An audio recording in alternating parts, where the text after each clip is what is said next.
বৃহস্পতিবারের চেয়ে খানিকটা বেড়েছে নওগাঁর তাপমাত্রা। আজ সর্বনিম্ন তাপমাত্রা রেকর্ড করা হয়েছে 13.2 ডিগ্রি সেলসিয়াস। সেখানকার সর্বশেষ পরিস্থিতি জানাতে সরাসরি যুক্ত হচ্ছেন আমাদের সহকর্মী কামাল হোসেন। কামাল, এখন আবহাওয়া কেমন দেখতে পাচ্ছেন এবং শীতের তীব্রতা কতটা অনুভূত হচ্ছে, আমাদের বিস্তারিত নিয়ে জানাবেন। শাইনা, সীমান্তবর্তী জেলা নওগাঁয় গত এক সপ্তাহ যাবৎ তাপমাত্রা বলতে গেলে 10 থেকে 12-র ঘরে এবং 2-1 দিন 9-এর ঘরেও চলছিল। উত্তরের হিমেল বাতাস এবং কনকনে শীত দুটো মিলে বলতে গেলে নওগাঁয় শ্রমজীবী মানুষরা যথেষ্ট বেকায়দায় পড়েছে। বিশেষ করে নওগাঁর শহর থেকেও বেশ উপজেলাগুলো বেশ কিছু দূরবর্তী, প্রায় 70-80 কিলোমিটার দূরবর্তী উপজেলার অধিকাংশ এলাকাটা গ্রামীণ জনপদের। এখানে শ্রমজীবী মানুষ সবচেয়ে বেশি মূলত বেকায়দায় পড়েছে।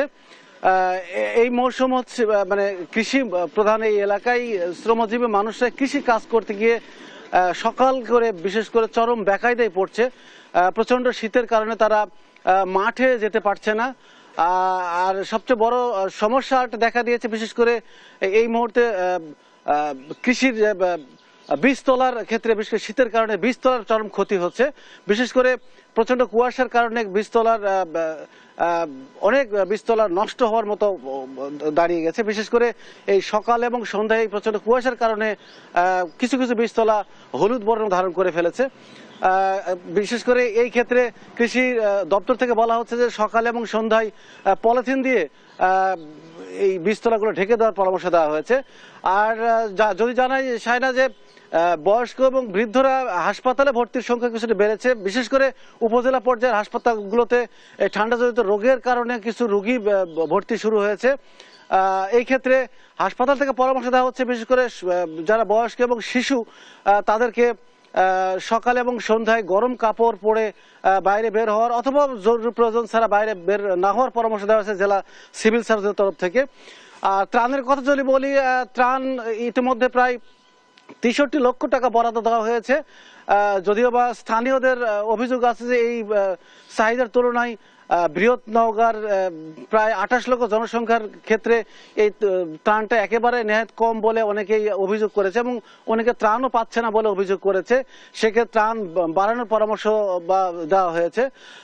আমি বেশ কিছু শ্রমজীবী মানুষের সাথে কথা বলেছি। তারা যেটি বলেছেন যে শীতের কাপড় বিশেষ করে তারা চেয়েছেন, বিশেষ করে গরম কম্বল যদি রুট পর্যায়ে বা গ্রাম পর্যায়ে দেওয়া হতো তাহলে তারা আরো বেশি কিছু উপকৃত হতো। বিশেষ করে নওগাঁয় যদি আপনাকে বলি যে আদিবাসী অধ্যুষিত এলাকা আছে, প্রায় 30 থেকে 50 হাজার আদিবাসী আছে নওগাঁয়, সাঁওতাল আদিবাসী, যারা একেবারেই নিম্নবিত্ত এবং খুবই গরিব ভূমিহীন বলা চলে।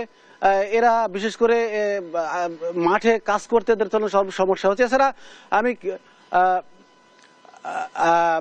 রিক্সা বিশেষ করে শ্রমজীবী বলতে যারা ভ্যান চালক এবং রিক্সা চালক, তারা সকালবেলা এবং রাতের বেলা অনেকটা কম বের হচ্ছে, যে কারণে মানুষের কিছুটা ভোগান্তি হচ্ছে। সকালবেলা বাইরে কোথাও যেতে গেলে তারা রাস্তায় তেমন একটা রিক্সা পাওয়া যাচ্ছে না শহরের ক্ষেত্রে যদি বলি। তো নওগাঁ থেকে শীত নিয়ে মোটামুটি এই ছিল আমার কাছে সর্বশেষ। শায়না, ধন্যবাদ কামাল। নওগাঁ থেকে শীতের সার্বিক পরিস্থিতি নিয়ে জানাচ্ছিলেন আমাদের সহকর্মী কামাল হোসেন।